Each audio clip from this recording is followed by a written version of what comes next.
When my wife, Emily, announced our annual family trip, I expected it to be like every other year, relaxing, filled with laughter, and a chance to disconnect from the noise of life. She had been planning it for weeks, booking the cabin, buying snacks for the road, and packing early. But one evening, as she sat at the dining table scrolling through her phone, she casually mentioned, "Oh, by the way, Ryan and Chris might join us this year." I froze. Ryan was her ex-boyfriend from college, and Chris, her ex-husband. At first, I thought she was joking. But the way she avoided my eyes told me she wasn't. "You're serious?" I asked, trying to keep my voice calm. She nodded, sipping her tea like it was the most normal thing in the world. "We've all moved on," she said. "They're both still friends, and I thought it would be nice to have everyone together, you know, like mature adults." My stomach tightened. I wanted to believe her, but something about it felt wrong. That night, I couldn't sleep. I kept imagining the awkwardness, the forced conversations, the way I'd be silently compared to the men she once loved. I didn't want to be that insecure husband, but no amount of logic could quiet the unease crawling through me. When I confronted her again the next morning, she sighed. "You're overreacting, Tom," she said.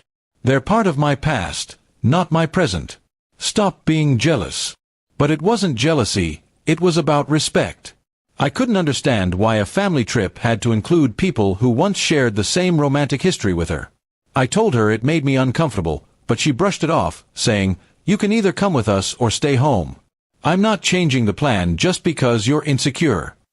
Her tone cut deeper than she probably realized. I stayed quiet for the next 2 days, trying to decide what to do. Our kids were excited, and I didn't want to ruin their happiness. But every time I imagined myself standing beside her while her exes joined in family activities, laughing and sharing old memories, my chest tightened. Finally, the day before the trip, I told her I wasn't going. She was stunned. "You're really not coming?" she asked, her voice rising. "You'd rather stay home than be with your family?" I nodded. "If this is the version of family you want, then yes. I'll stay." She glared at me, muttering something under her breath before storming out of the room. That night, I helped the kids pack their bags, kissed them good night, and wished them a fun trip.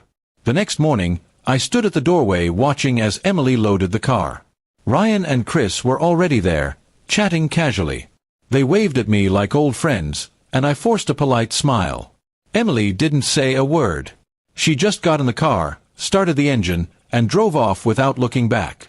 The house felt painfully quiet after they left.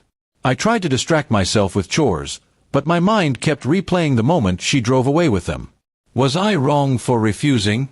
Was I being immature? But deep down, I knew I'd done the right thing. Some boundaries shouldn't be crossed, especially in marriage. 2 days later, she called. Her voice was strained. "We're coming back early," she said. I didn't ask why. When she returned that evening, I could tell something had gone wrong. She avoided eye contact as she unpacked the car. The kids seemed unusually quiet. After they went to bed, I finally asked, "What happened?" She sighed and sat down. "It was uncomfortable," she admitted. "Ryan and Chris argued most of the time. They brought up old things. It was a mess." I stayed silent, letting her words hang in the air. For the first time, she seemed to understand what I had tried to tell her before. "I thought I could handle it," she continued softly. "I wanted to prove that we could all be mature about the past. But it wasn't worth it. The whole trip felt wrong without you." Her voice broke slightly, and she looked genuinely remorseful. I nodded slowly. "It's not about being mature," I said. "It's about respecting what we have now. You don't invite the past into your present and expect it not to cause trouble." She looked down, nodding in agreement. Over the next few days, things were quiet between us. She tried to make it up to me, cooking my favorite meals, spending more time together, and apologizing without words. I didn't want to hold a grudge, but trust once cracked doesn't heal overnight. Weeks later, she suggested we take another trip, just the two of us this time. I agreed, hoping it was a sign that she had learned what mattered most. And though I still carried the memory of that awkward choice she made, I also carried a small hope that maybe, this time, we'd leave the past where it belonged.